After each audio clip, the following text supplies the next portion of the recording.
Lily learned how to stay quiet a long time ago. In a town like Greyhaven, silence was safer than truth. Safer than standing out. Safer than reminding people of who she used to love. Her ex knew that. He used it against her. Every laugh that followed her. Every insult whispered just loud enough. Every moment he reminded her she was small and alone. But Lily wasn't alone. Not anymore. She didn't see him in the trees at night. Didn't hear the heavy footsteps that followed her home. Didn't know that something ancient had chosen her. A wolf watched from the shadows. Silent. Patient. Waiting. And when her ex crossed the line, the wolf would remind everyone that some girls are protected by monsters who love too deeply to forgive. In Greyhaven, silence was survival. I learned that before I learned anything else. If you spoke too loudly, people remembered you. If you laughed too freely, they talked. If you loved the wrong person, they never forgot. So I learned to be quiet. Not invisible, because invisible people eventually get noticed, but small enough to pass through the day without resistance. I walked with my shoulders slightly rounded, eyes lowered just enough to seem polite. I smiled without inviting conversation. I learned how to exist without taking up space. Greyhaven was a fishing village stitched together by salt air, old boats, and older grudges.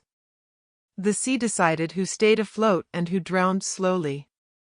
Most people were born here, worked here, and died here without ever imagining another life. I had imagined one once. That was my mistake. Everyone here knew my name, but not in the way names were meant to be known. They knew it as a cautionary tale. As a story told with a smirk and a shake of the head. Once, I had been loud. Once, I had loved openly. Once, I had loved Evan. We grew up together, bonfires on the beach, stolen kisses behind the cannery, promises whispered like secrets that could never break. I believed in him. Believed in us. Believed love was enough to protect me. When it ended, Greyhaven didn't see heartbreak. They saw failure. And in this town, failure was something people felt entitled to punish. By 24, I'd learned my place. I worked mornings at the harbor cafe, serving fishermen and dock workers who smelled of salt and diesel. The job paid just enough. More importantly, it gave me routine. Routine meant safety. Most days. That morning, the sky was flat and gray, the ocean quiet like it was holding its breath. I tied my apron and poured coffee before anyone asked. The bell over the door rang. My stomach tightened instantly. Evan walked in like the place belonged to him. Broad shoulders, confident stride, that same smile that once made me feel chosen, and now made me feel cornered. Conversations paused. Heads turned. Greyhaven always noticed him. Didn't know they hired ghosts, he said, leaning against the counter. A few people laughed nervously. I didn't look up. What can I get you? He smiled wider. Not kind. Coffee. And maybe a little conversation. I slid the mug toward him. My hands were steady, even if my chest wasn't. You still pretending I don't exist? He asked quietly. I'm working, I said. He leaned closer. Too close. Still cold, he said louder. Guess some things don't change. No one defended me. They never did. When he finally left, the room exhaled. Someone muttered something sympathetic. It didn't matter. Sympathy never stopped anything. After my shift, I walked along the beach instead of the road. The sand was damp, the tide low. The sea didn't care who I was. I liked that about it. Halfway home, I felt it. That slow, crawling awareness between my shoulders. I stopped. The trees at the edge of the beach stood dark and thick. For a moment, there was nothing. Then I saw white. A shape. Large. Still. My heart skipped. It vanished into the woods before I could be sure of what I'd seen. I laughed softly, forcing the sound.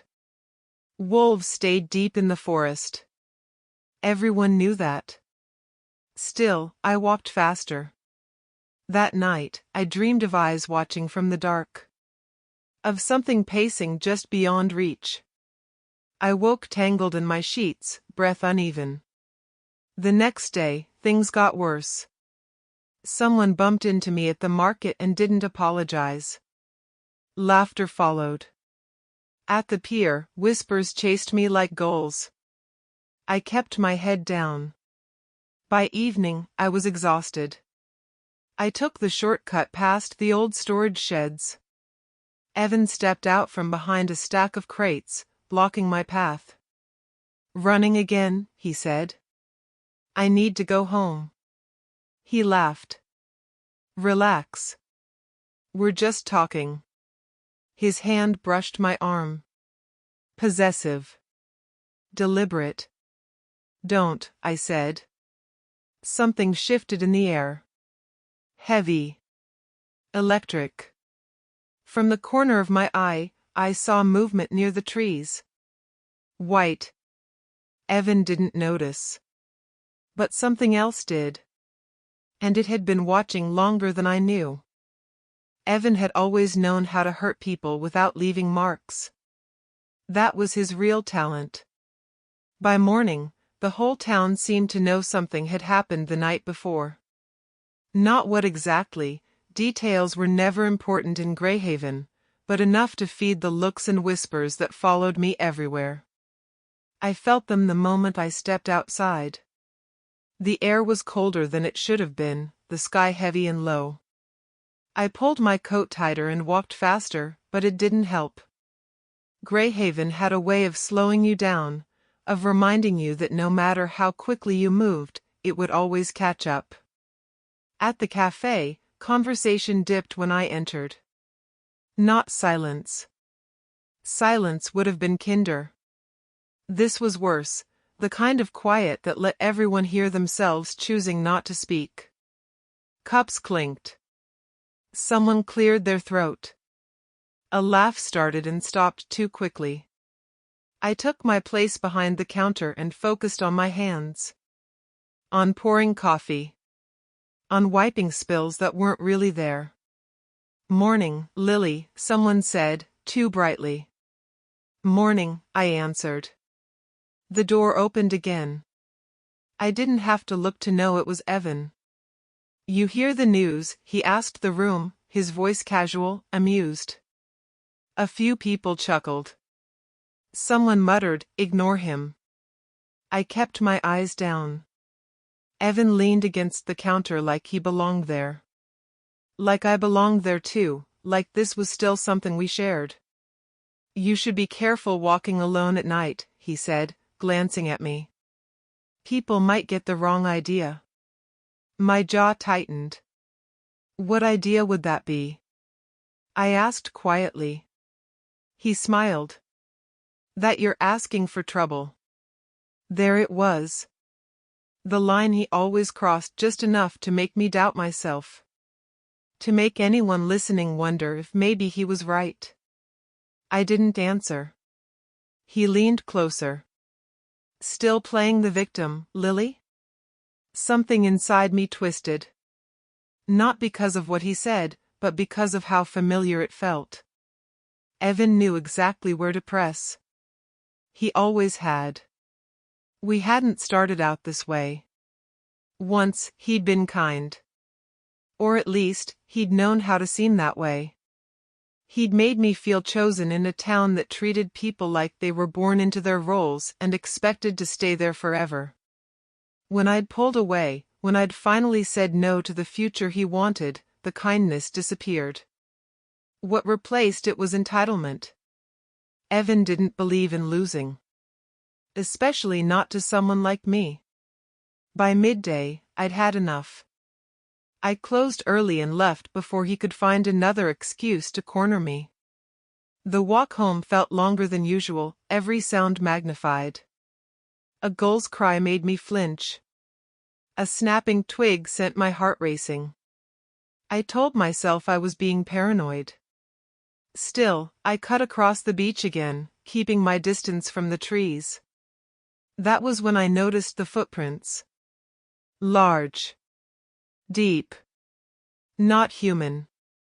They ran parallel to mine for a stretch before veering back toward the woods. My breath caught. Wolves didn't walk the beach. I knelt and pressed my fingers into one of the impressions. The sand was still disturbed, edges sharp. Whatever had made them hadn't passed long ago. Get a grip, I whispered. But my pulse wouldn't slow. That night, Evan found me again. I was almost home when I heard his voice behind me. You ignoring me now? I turned slowly. He stood a few feet away, hands in his pockets, expression unreadable. I asked you to leave me alone, I said. He tilted his head. And I asked you to talk to me. Guess neither of us is getting what we want. He stepped closer. The streetlight flickered overhead, casting his face in uneven shadow. You don't get to decide things anymore, Lily, he said softly. Not like before. Fear slid down my spine, cold and sharp. Move, I said. He laughed. Or what? The night felt wrong. Too quiet. The wind died suddenly, the world holding still. From the edge of my vision, something shifted. White. I didn't look. I was afraid that if I did, whatever fragile balance held the moment together would snap. Evan noticed my hesitation. What? He scoffed, glancing around. You see a ghost? I didn't answer. Because I could feel it now. Not just watching. Listening. Evan stepped closer, his voice dropping. You think anyone would believe you if you screamed? My heart hammered. Then a sound rolled out of the woods. Low. Deep. A growl that vibrated through the ground beneath our feet. Evan froze. What the hell was that? He muttered. The growl came again, closer this time. I took a step back, my breath shaking. Evan's bravado faltered, his eyes darting toward the trees. That's not funny, he called out. Something moved between the trunks. A massive shape, pale against the darkness. The wolf didn't step into the light. It didn't need to. Its presence filled the space between heartbeats, ancient and patient and terrifyingly focused. On Evan. On me. Evan swore under his breath and backed away. This town needs to do something about that, he said, forcing a laugh that sounded hollow. I didn't respond. The wolf watched until Evan disappeared down the road. Only then did the pressure ease. Only then did the night begin to breathe again. I stood there long after, my legs trembling, staring at the trees. I didn't know why the wolf had come. I only knew one thing with terrifying certainty.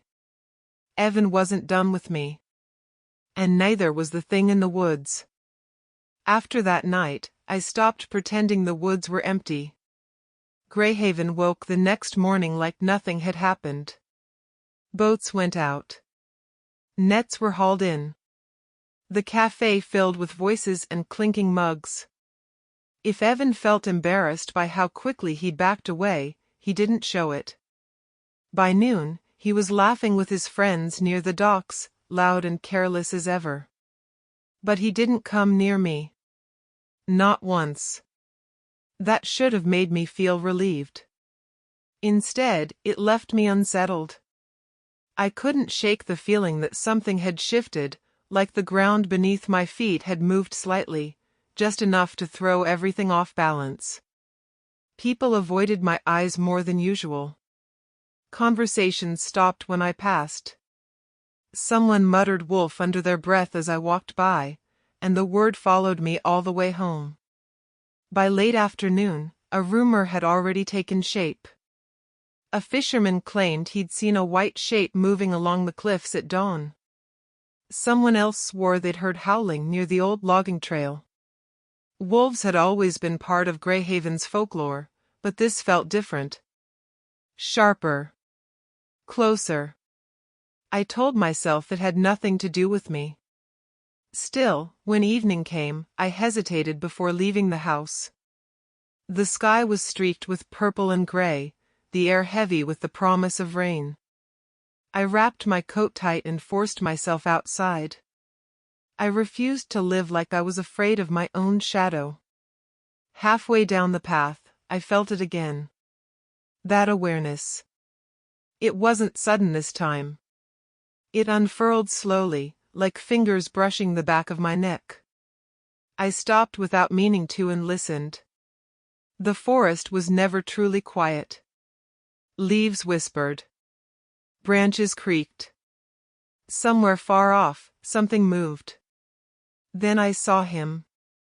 He stood at the edge of the trees, just beyond the last stretch of grass. Massive. White as moonlight.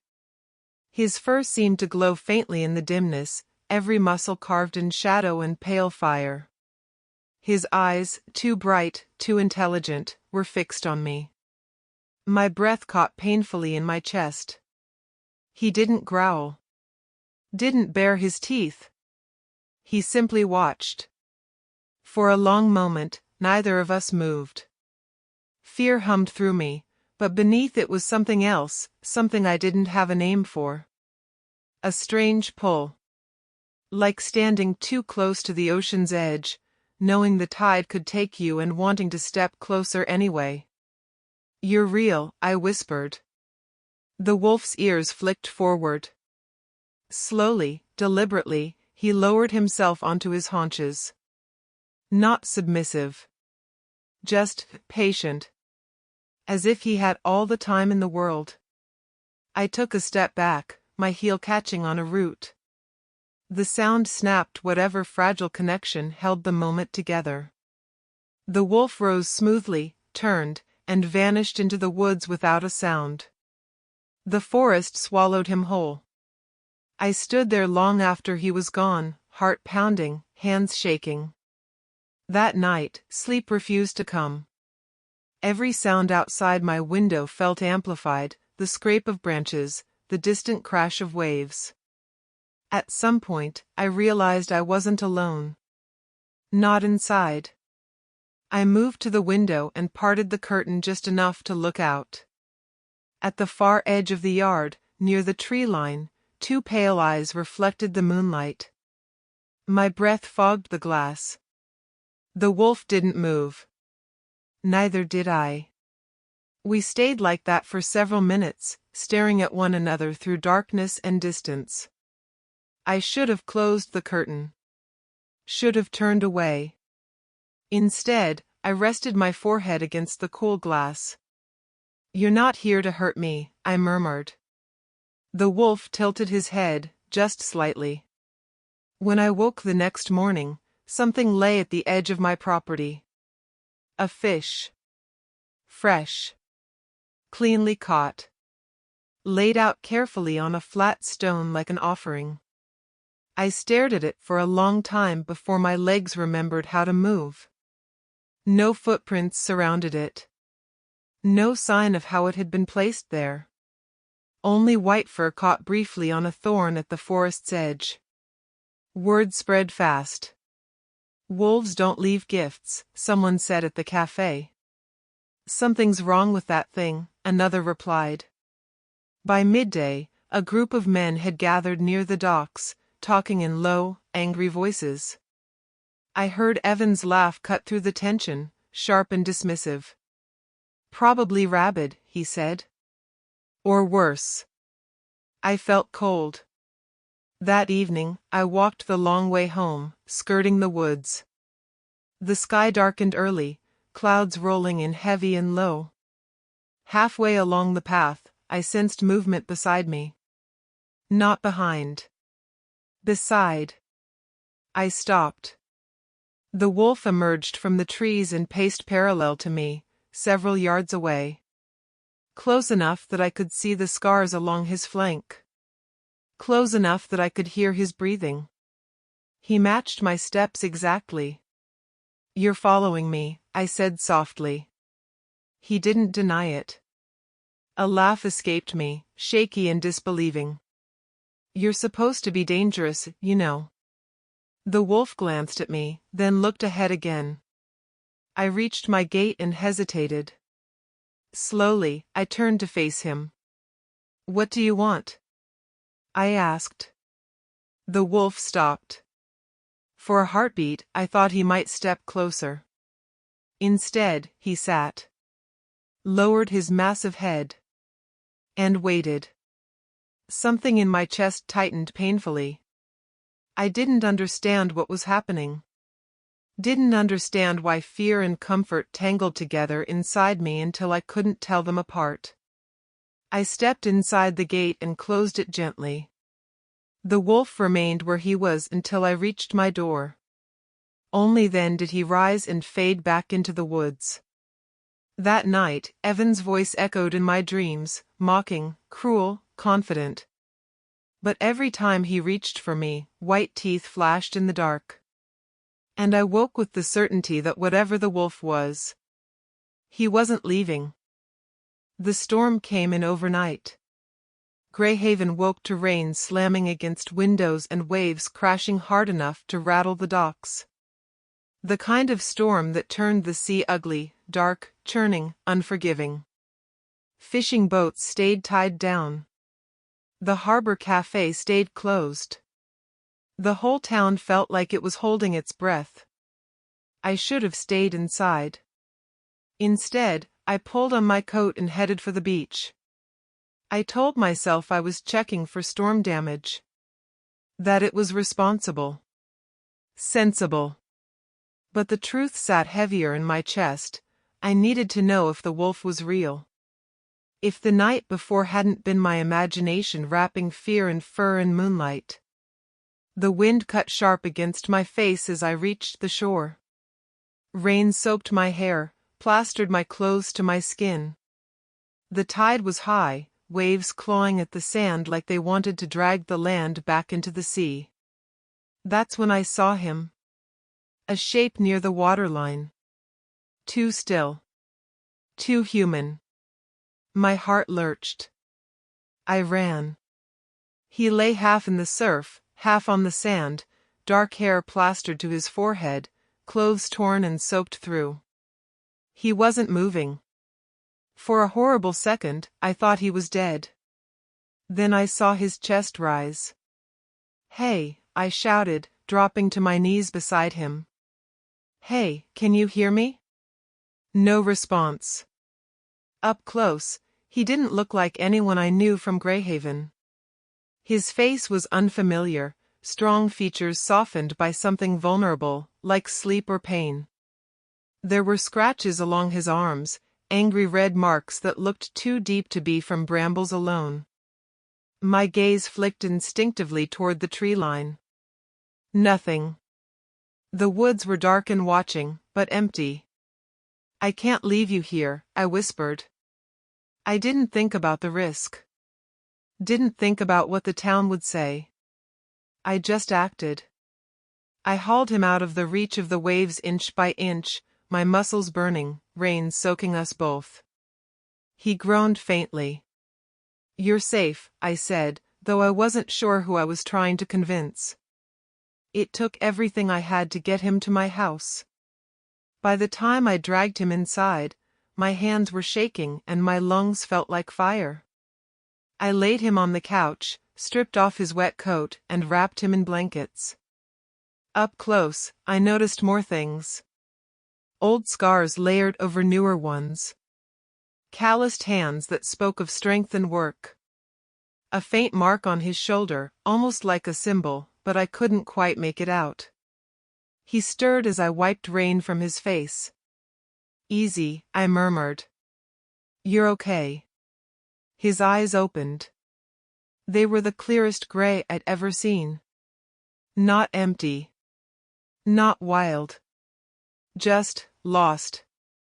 He stared at me like I was the first thing he'd ever seen. "Where am I?" he asked hoarsely.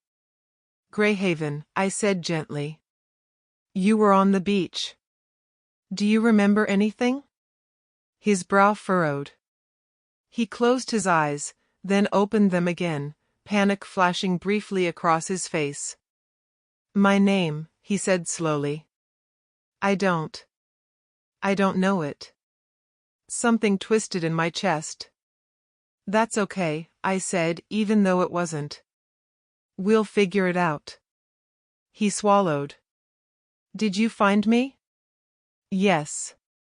"Thank you," he said, and there was something raw in the way he said it. Like gratitude hurt. I made him tea. Found dry clothes that were too small but warm. He watched me move around my kitchen like he was afraid I might disappear if he blinked. "What should I call you?" he asked. I hesitated. Names mattered. "I'm Lily." A strange look crossed his face at that. Not recognition, but relief. I'll be the stranger," he said weakly, almost joking. I smiled despite myself. "That works for now." By evening, the storm had passed, leaving the world washed clean and quiet. He sat at my table, hands wrapped around a mug, staring out the window at the trees beyond my yard. "You look like you're expecting someone," I said. He shook his head. "I don't know why, but it feels like something's missing." My pulse jumped. "You're hurt," I said quickly. "Your body's probably just confused." He nodded, but his eyes stayed on the woods. That night, I offered him the spare room. "You don't have to stay," I said. "But the roads are bad, and I don't want to be alone," he admitted softly. Neither did I. Sleep came easier than it had in days. Until a sound pulled me from it. A low thud. A scrape. I crept to the window and peered out. At the edge of the yard, the white wolf stood perfectly still, eyes fixed on the house. On me. On the room where the stranger slept. The wolf's gaze lifted slowly, deliberately, to meet mine. There was no threat in it. Only recognition. My breath caught as understanding brushed the edges of my mind, too big to grasp, too impossible to name. Inside the house, the stranger stirred in his sleep. Outside, the wolf lifted his head and vanished into the trees. And I knew, deep in my bones, that bringing the stranger into my home had changed everything. Because whatever he was running from, whatever he had forgotten, it had found him again. And this time, it wasn't letting go. For the first time in years, I wasn't alone when I woke up. The realization came softly, wrapped in the smell of rain-damp earth and something warm brewing in my kitchen. I lay still in bed, listening. The house sounded different, occupied, breathing. Not haunted by memories or silence. A man was moving carefully through my space. I sat up too fast and immediately regretted it. My head spun, heart racing, old instincts flaring. Then I heard his voice. "Lily," he called, hesitant.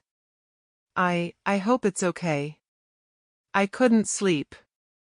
I let out a breath I hadn't realized I was holding. "It's fine," I said, pulling on a sweater. "You didn't have to make anything." When I stepped into the kitchen, he was standing by the counter, holding a mug like it might disappear if he let go.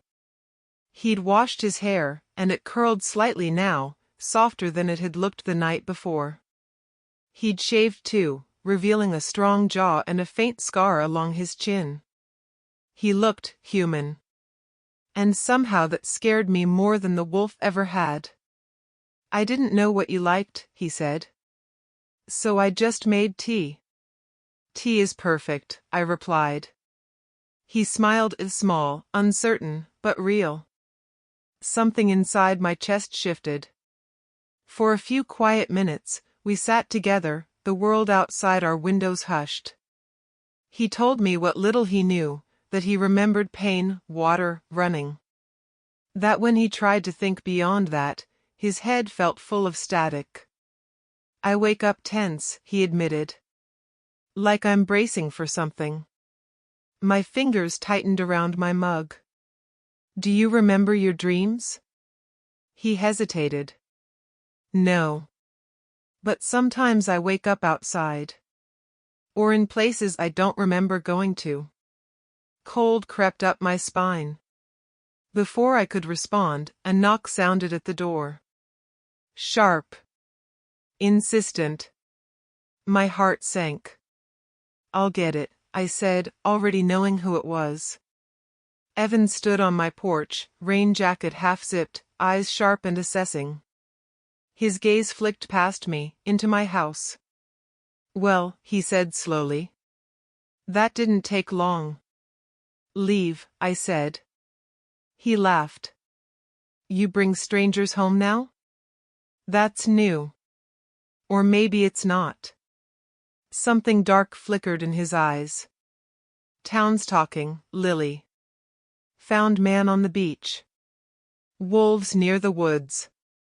And now you've got company. That's none of your business." He leaned closer. "Everything you do is my business. You forget that?"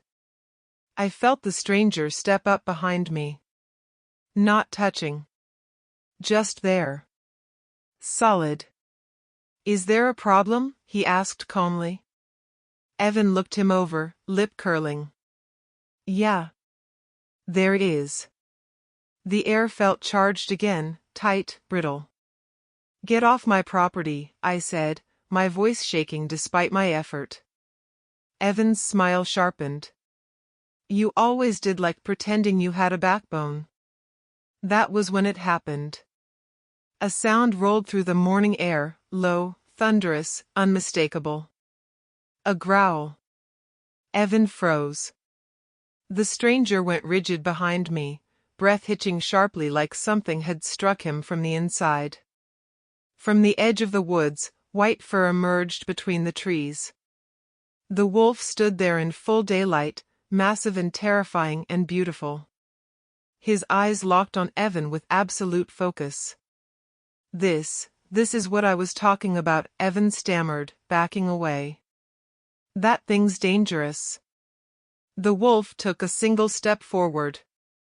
Evan bolted. The stranger swayed, hand gripping the doorframe. "I feel sick," he murmured. I turned to him, fear colliding with something else, recognition. "Sit down," I said quickly. Outside, the wolf watched until Evan disappeared down the road. Then his gaze shifted to the house. To me. To the man behind me. For a heartbeat, the world held still. Then the wolf turned and vanished into the woods. Inside, the stranger collapsed into a chair, breathing hard, his skin pale. "What's happening to me?" he whispered. I didn't have an answer. But I knew one thing with terrifying clarity. Evan wasn't the only one who'd crossed a line. And whatever the wolf was, whatever the stranger was becoming, fear had finally learned my name. I knew Evan wouldn't stop. Men like him never did, not when they were embarrassed, not when something had scared them, and certainly not when they believed fear was their right. All day, the town buzzed with half-formed stories. A wolf in daylight. A stranger in my house. A girl who should know better. By dusk, the looks had sharpened. I closed my curtains early, locking the door even though Greyhaven rarely locked anything. The stranger, still nameless, still adrift, sat at my table, fingers laced together so tightly his knuckles had gone white. "I don't feel right," he said quietly. "It's like my skin doesn't fit." "You're safe here," I replied, though my voice wavered. "Whatever's happening, we'll figure it out." He nodded, but his eyes kept drifting to the window, to the dark line of trees beyond my yard. Night fell hard. The wind picked up, rattling the shutters. Somewhere in the woods, a branch cracked. I flinched, then scolded myself for it. I wouldn't let fear rule me. Not anymore. The knock came just after 10. Not polite. Not patient. A fist slammed against my door. "Lily," Evan called. "Open up." The stranger surged to his feet. "Don't," I whispered, but he was already moving. I reached the door first and planted myself in front of it. "Go away," I said, loud enough for him to hear. Evan laughed. "You think locking a door changes anything?" The handle rattled. My heart pounded so hard I thought it might burst. "You need to leave." "I just want to talk," he said, his tone mocking. "You owe me that." I felt the stranger's presence behind me, solid, tense, vibrating with something I couldn't name. "Please," I said, hating the word even as it left my mouth. "Just go." Silence stretched. Then the door slammed inward. Evan stumbled inside, rain-soaked and furious. His eyes flicked to the stranger and hardened. "So this is him," he sneered. "The hero." "Get out," the stranger said, his voice low and dangerous in a way it hadn't been before. Evan shoved past me, his hand catching my wrist painfully. "This is between me and her." Something snapped. The lights flickered. The air thickened, heavy with the scent of rain and something wild. Outside, a howl split the night. Evan froze. The stranger gasped, doubling over as if struck. I grabbed him instinctively, feeling heat radiate through his skin. "Lily," he whispered, panic flooding his eyes. "Something's wrong." "I can't." The door burst open again, not from Evan's hand. From something else. The white wolf filled the doorway, impossibly large, eyes burning like frost and fire combined. His fur bristled, every line of him screaming power. Evan screamed. The wolf lunged. I don't remember shouting, but my throat burned afterward. I remember Evan hitting the floor, scrambling backward, begging incoherently. I remember teeth flashing inches from his face, claws tearing into the wood beside him.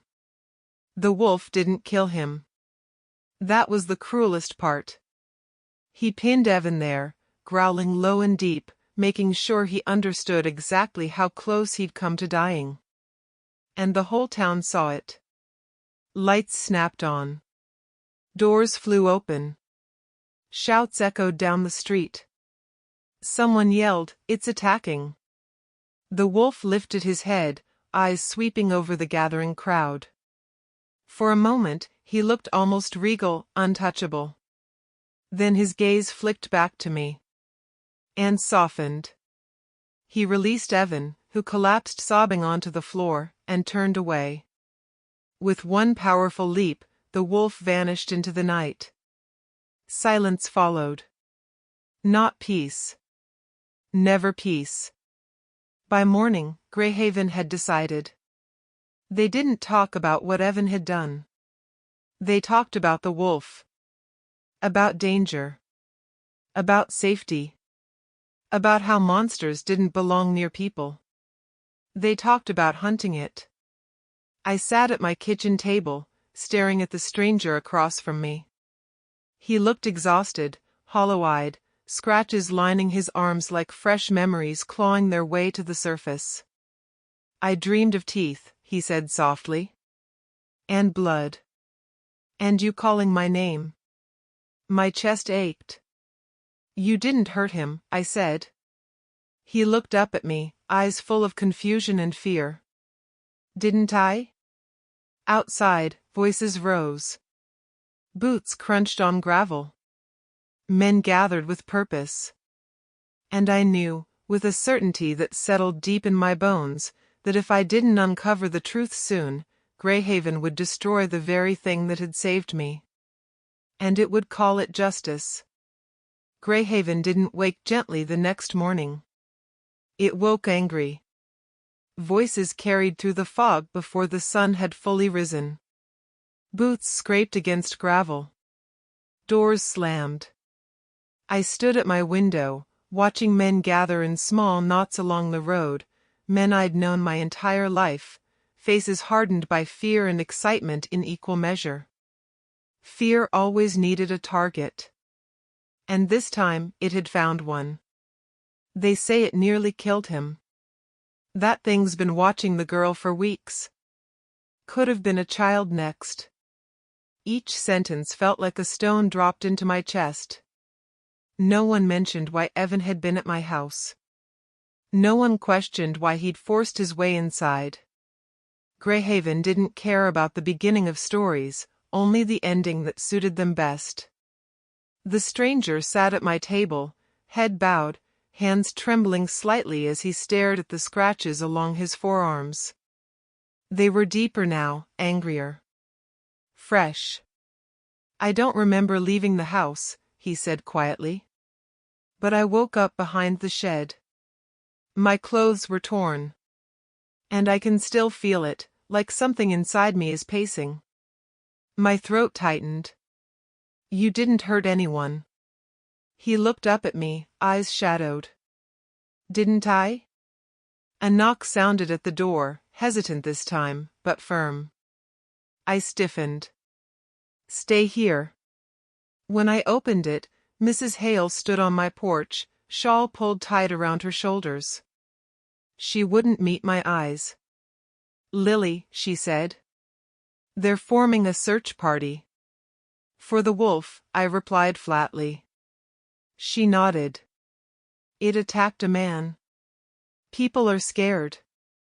It saved me, I said. Her mouth tightened. That's not how anyone sees it. Behind her, I caught sight of Evan standing near the road, arm bandaged, face pale but eyes sharp. When he noticed me watching, he smiled. I felt sick. You should tell us what you know, Mrs. Hale continued. Before things get out of hand. They already are, I said. She left without another word. By midday, Greyhaven buzzed like a hive struck too hard. Men gathered weapons, rifles, knives, whatever they had. They spoke loudly, performing bravery for one another. Someone chalked danger on the dockboards where fishermen passed. The stranger paced my small living room like a caged animal. I can't stay here, he said suddenly. I don't want to hurt anyone. You're not hurting anyone, I insisted. He stopped and looked at me, really looked, as if memorizing my face. I don't trust myself. That scared me more than anything else he could have said. By late afternoon, the first howl echoed from the woods. It wasn't a challenge. It was a warning. The men answered with shouting. I followed the sound to the edge of town, heart hammering, ignoring the way people stared at me as I passed. The forest loomed dark and close, branches tangled like grasping fingers. Lily. I turned. Evan pushed through the crowd, limping slightly but grinning all the same. You should stay back, he said. Things could get dangerous. I stepped closer instead. You broke into my house. His smile faltered for half a second. People make mistakes. You tried to hurt me. That thing nearly killed me, he snapped. Funny how you're quiet about that. I stared at him. You're alive. He leaned in, voice dropping. Because I screamed loud enough for the town to hear. The realization hit me like a blow. Fear wasn't just fueling this. Evan was. The howl came again, closer now.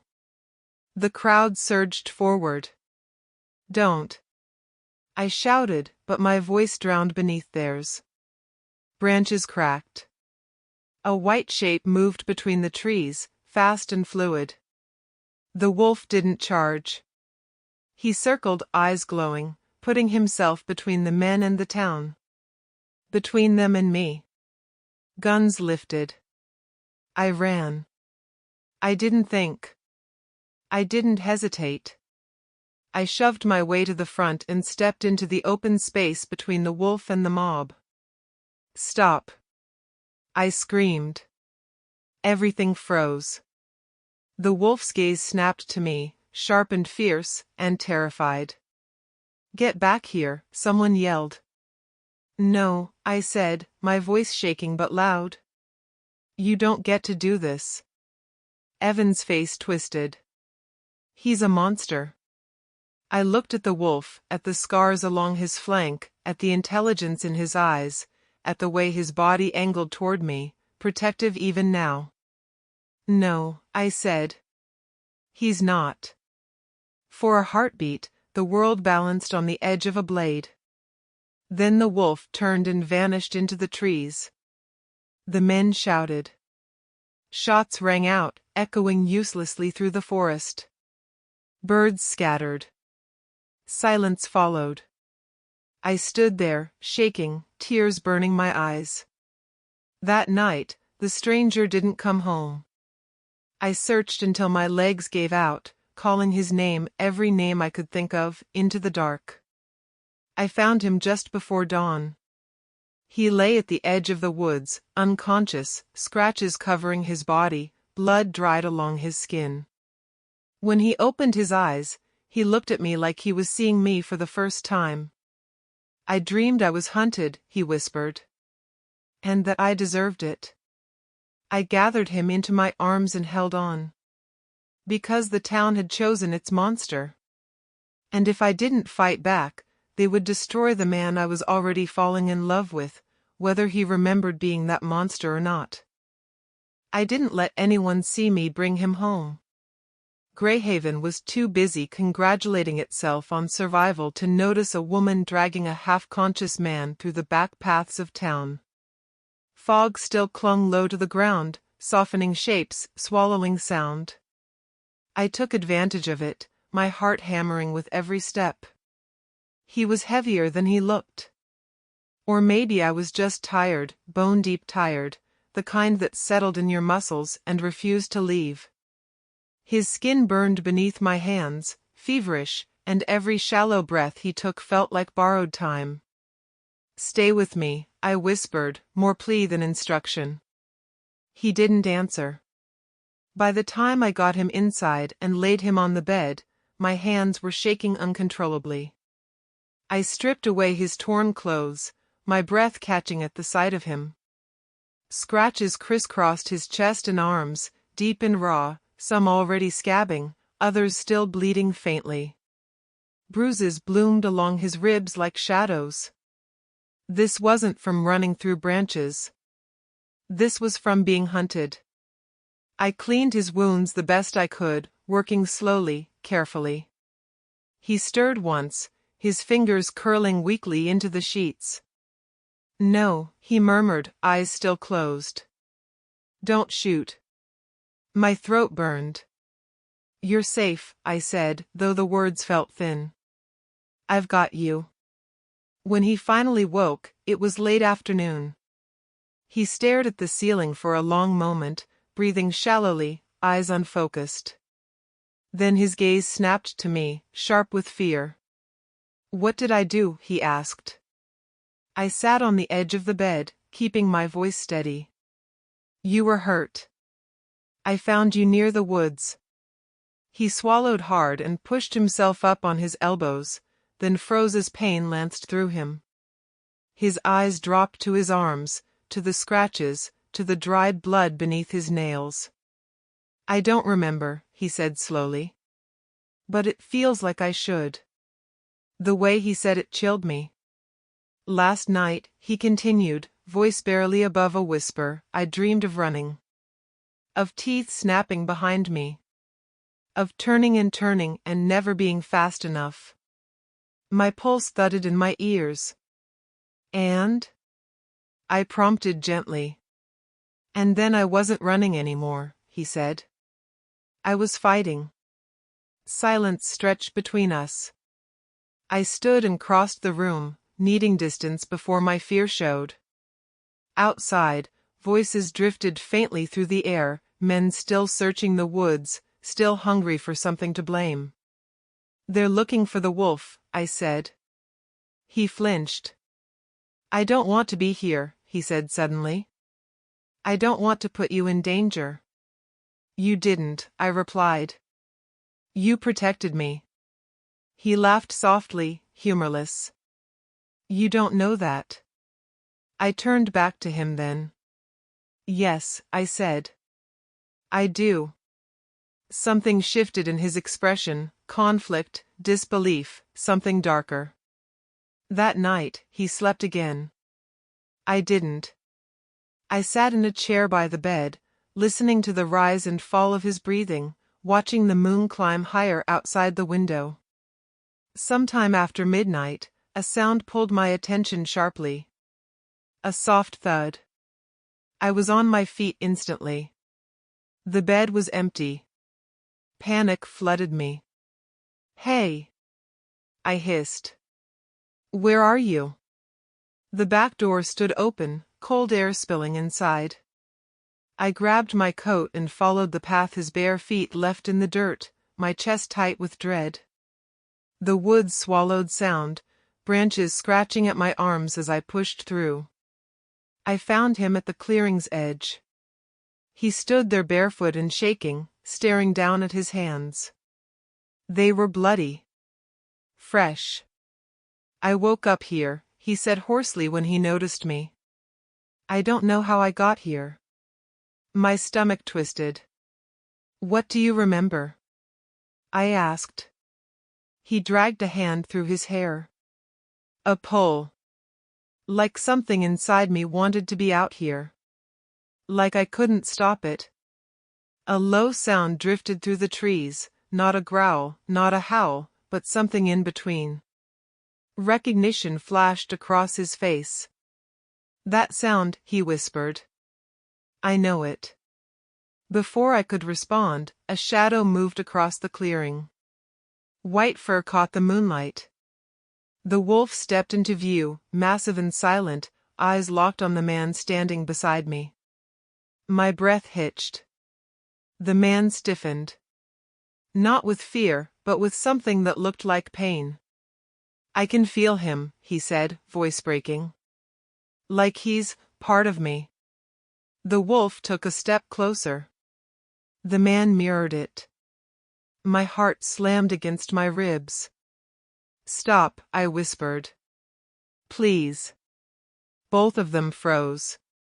For one terrifying second, I thought they might merge, collapse into one impossible truth right there in front of me. Instead, the wolf lowered his head, eyes never leaving the man's face. Then he turned and disappeared into the trees. The man sagged, nearly falling. I caught him, wrapping my arms around his trembling body. What am I? He asked, voice small and lost. I held him tighter. Someone who's been hurt, I said. Someone who deserves help. But even as I said it, I knew the truth was clawing its way closer. By morning, the town would come back with guns and dogs. By morning, they would want blood. And the man I was holding, the man I was falling in love with, might be the very monster they were hunting. I didn't sleep at all after that. Every time I closed my eyes, I saw it again, the way the wolf and the man had mirrored each other in the clearing, like reflections caught between worlds. The way his voice had broken when he said he could feel the wolf. Like it wasn't something outside him. Like it was something inside. By morning, Greyhaven was already moving. Dogs barked in the distance. Men shouted directions to one another. I heard the clatter of metal, rifles being checked, knives being sheathed. The hunt had begun in earnest. I stood at my window, hands clenched, watching the fog lift slowly from the ground. Once it cleared completely, there would be nowhere left to hide. Behind me, the man stirred. He sat up slowly, wincing, one hand braced against the bed. His eyes were clearer than they'd been in days, too clear. Focused. Afraid. "They're coming," he said. I turned. "How do you know?" He swallowed. "I can feel it.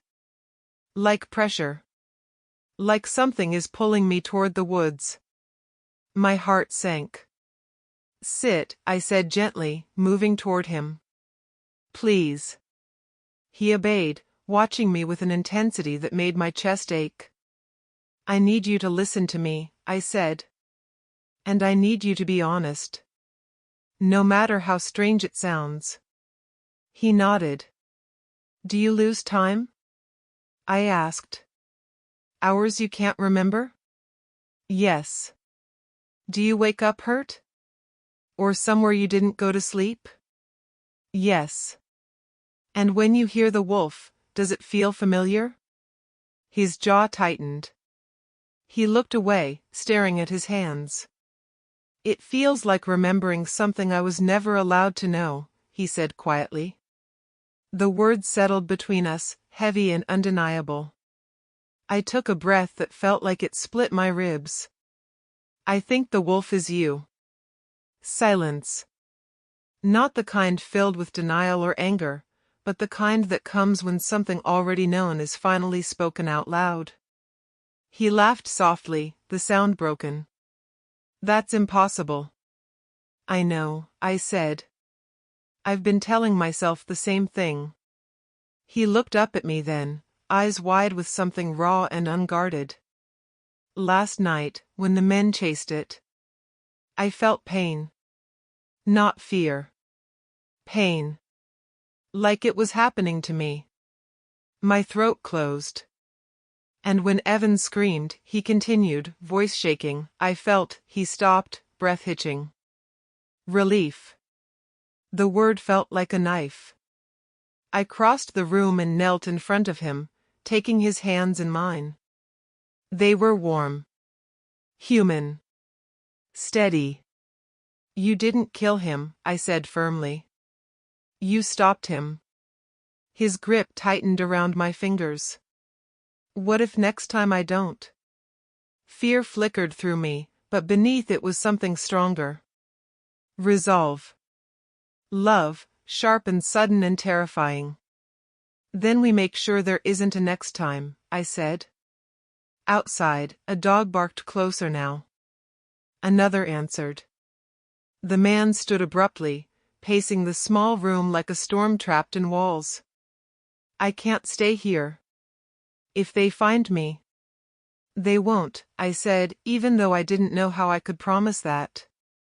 He stopped and looked at me, really looked at me, like he was memorizing every line of my face. "You should let me go," he said softly. "I'm dangerous." "So is Evan," I replied. "So are the men out there with guns and fear in their eyes.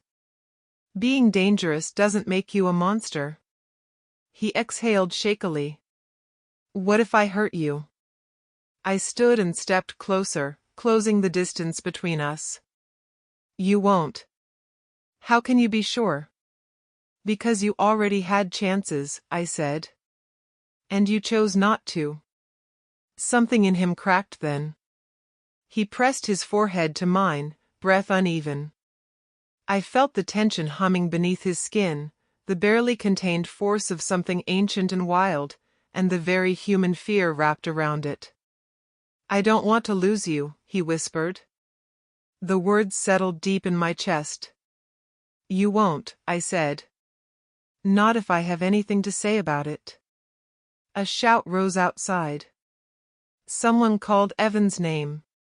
Boots crunched closer. The man stiffened. They're here. I took his hand. Then we stopped running.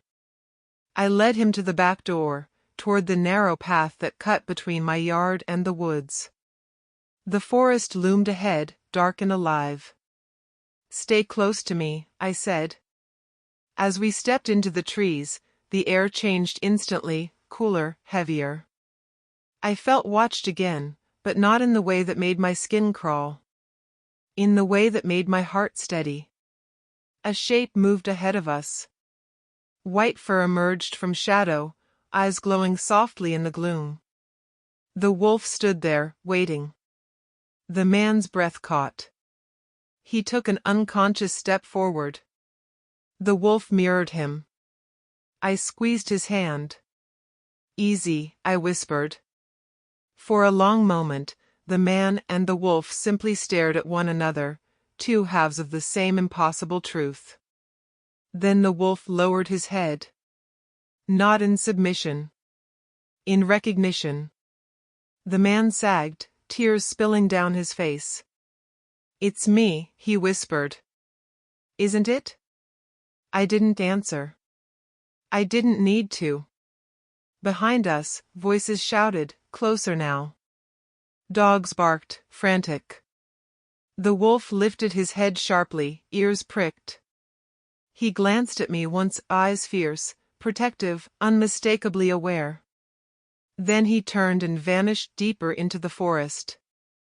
The man watched him go, something settling inside his chest, something old and heavy and inevitable.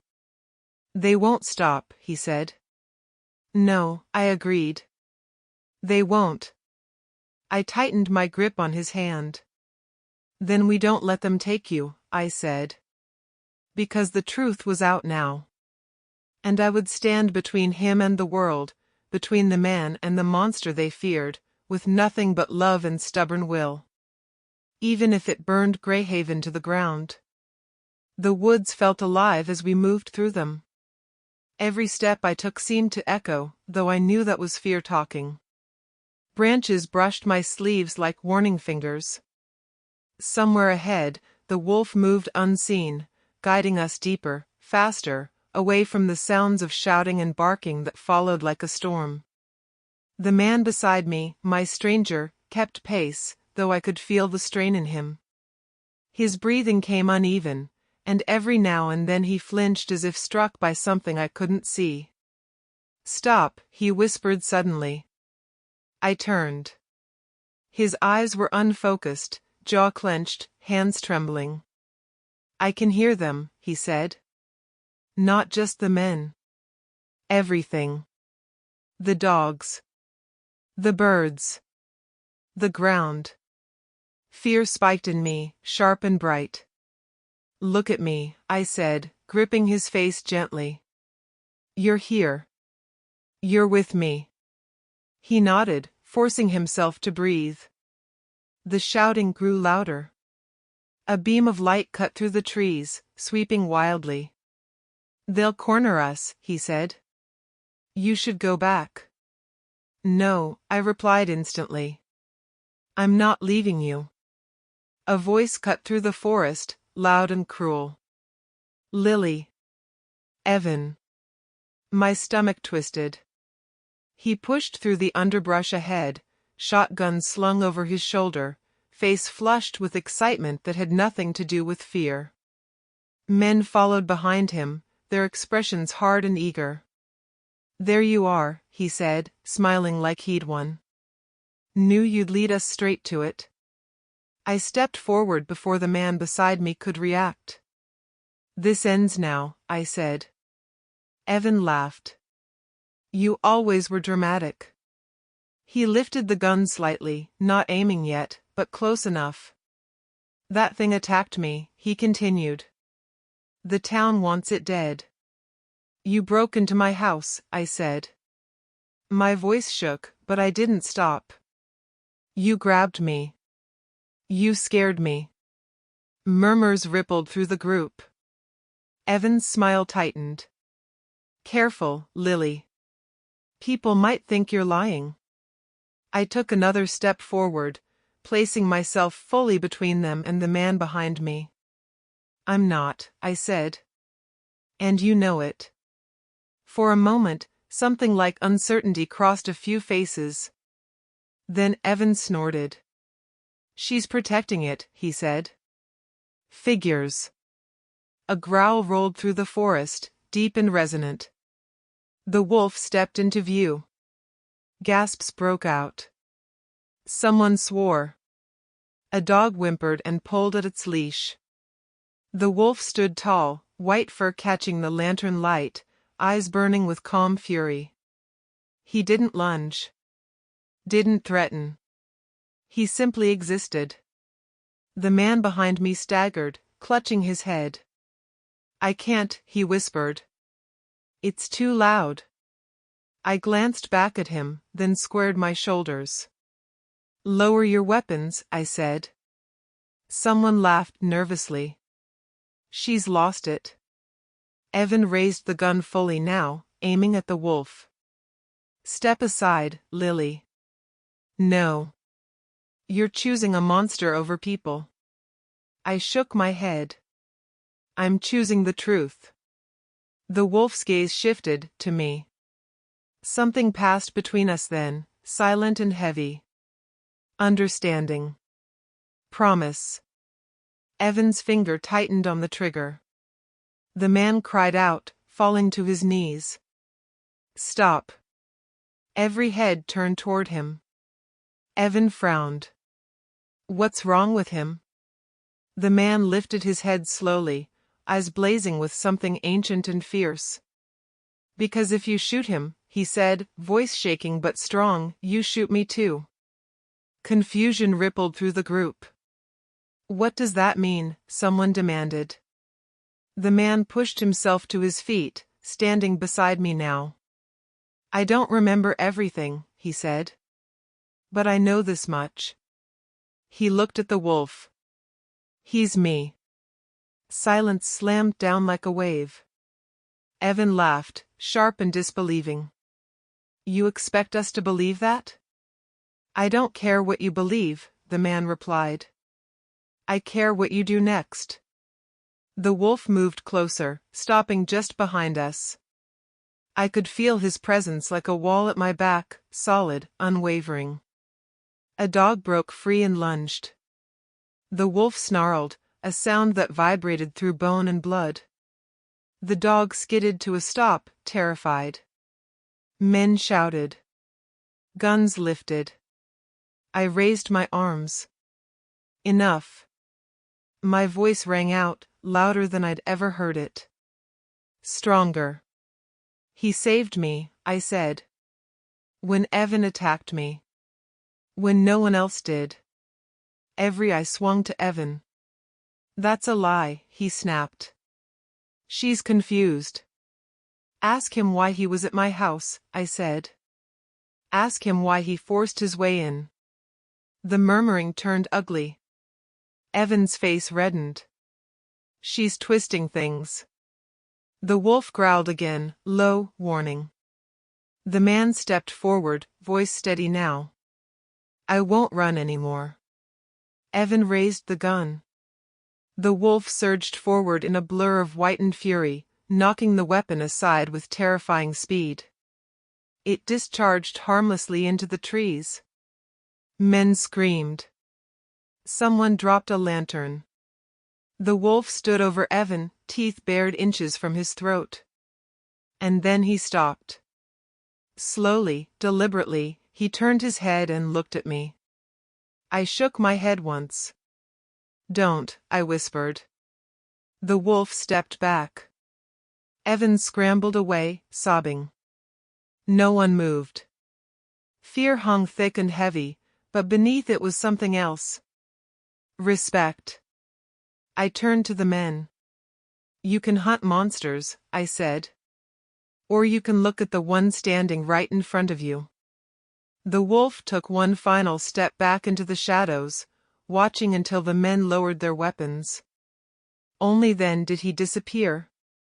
The forest breathed again. And for the first time in my life, Greyhaven was silent, not because it chose to ignore me, but because it was listening. Greyhaven didn't know what to do with silence. After the wolf vanished into the trees, no one spoke for a long moment. Lantern light flickered over stunned faces. Men who had come looking for blood suddenly looked unsure of their own hands.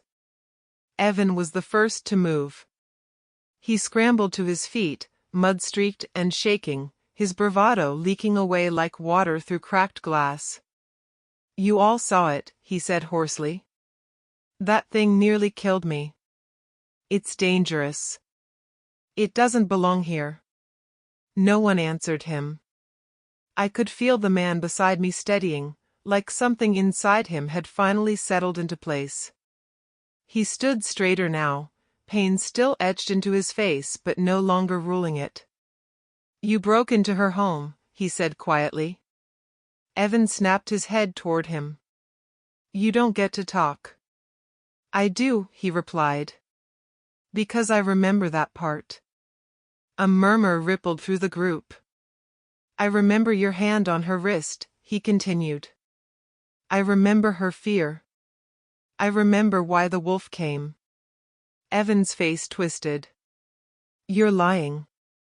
"I wish I were." The words landed harder than any shout. Someone lowered their gun. Another followed. The tension in the air shifted, not gone, but redirected. "You attacked her," a man near the back said slowly. "Is that true?" Evan's mouth opened, then closed. His eyes darted, searching for allies that weren't there anymore. "She led him on," he snapped. "You all know how she is." The words felt familiar, old, tired, poisonous. And for the first time, they didn't work. I stepped forward, my hands trembling but my voice steady. I said no, I told them. More than once. Silence answered me. Then Mrs. Hale spoke, her voice thin. "Evan," she said. "You should go home." His eyes widened. "You're taking her side?" "No," she replied softly. "I'm taking the truth." Something in Evan finally broke. He laughed once, sharp and ugly. "This town's gone mad." He turned and limped away, shoulders hunched, dignity shredded behind him. No one followed. The men dispersed slowly after that, shame and confusion dragging at their heels. By the time the forest fell quiet again, only the stranger and I remained beneath the trees. My legs gave out then. I sank onto a fallen log, the adrenaline draining from my body all at once. He knelt in front of me, eyes searching my face. "Are you hurt?"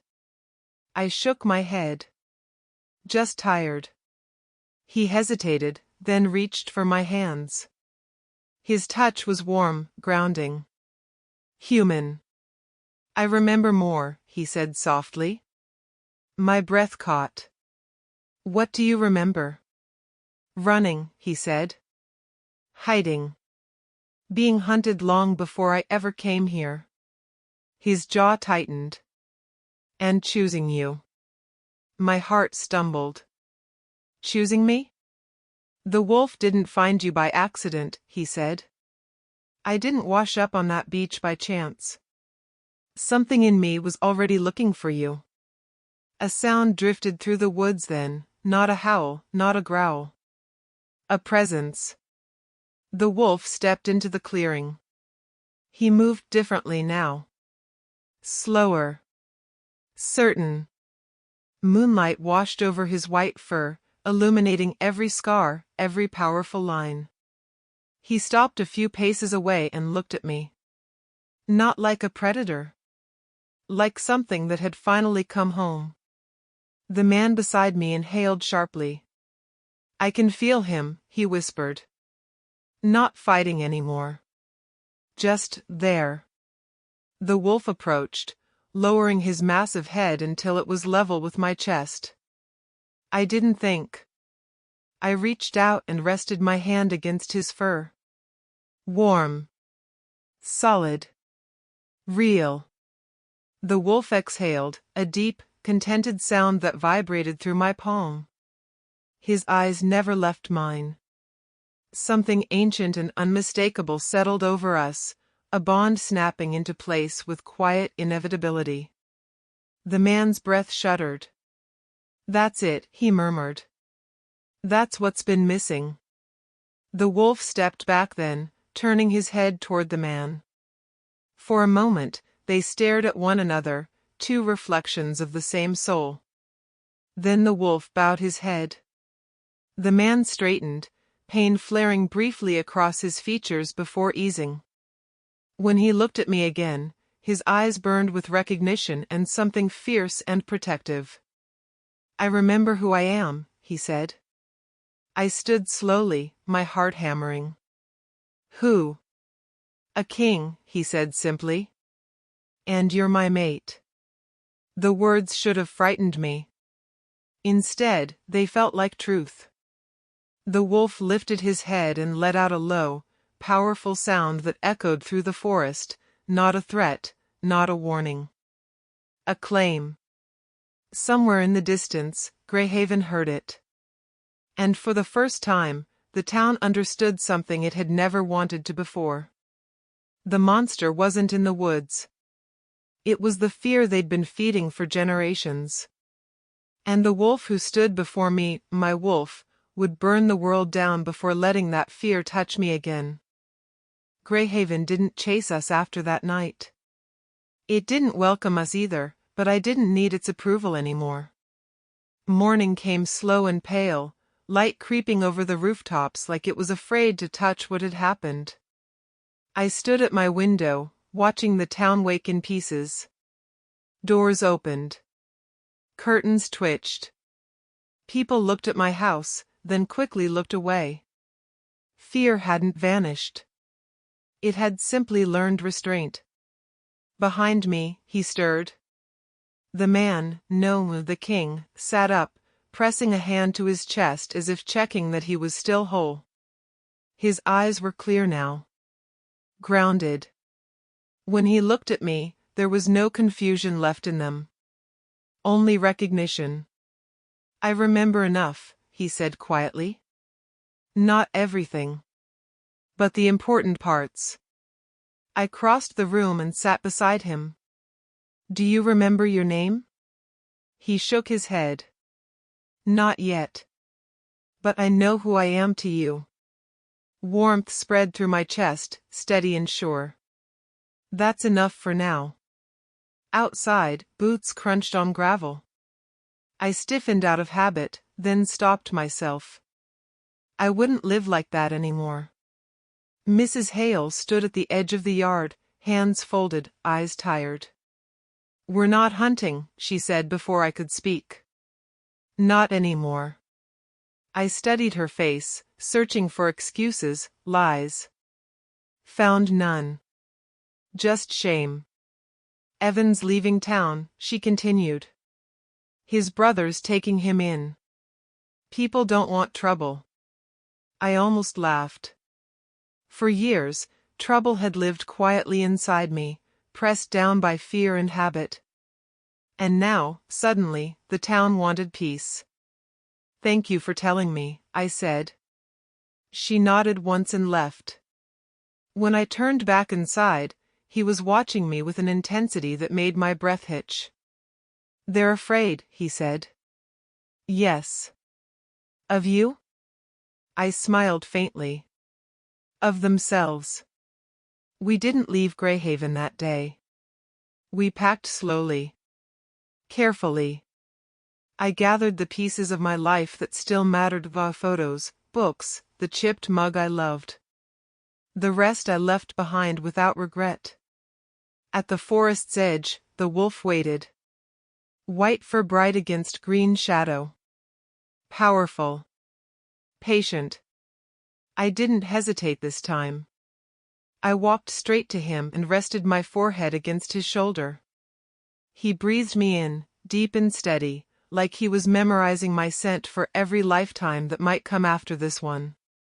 The man stepped forward beside us, pain flashing briefly across his face before easing again. The change rippled through him, subtle, controlled, no longer violent. He was learning. Mastering what he was. What happens now? I asked. He smiled, slow and certain. We go somewhere new. Somewhere you're not small. I took his hand. It fit like it always had. We left at dusk. Greyhaven watched from a distance, quiet and uncertain, as the girl they'd learned to ignore walked away with her head high, flanked by a man who was a king and a wolf who would never stop guarding her. At the edge of the road, I looked back one last time. I didn't feel anger. I didn't feel loss. I felt free. I'd never been weak. I'd been waiting. And now, the world ahead of me was wide and wild and full of promise, claimed not by fear, but by love fierce enough to stand against a mob. The wolf lifted his head and howled once, low, resonant, final. Not a warning. A farewell. Then we turned our backs on Greyhaven forever.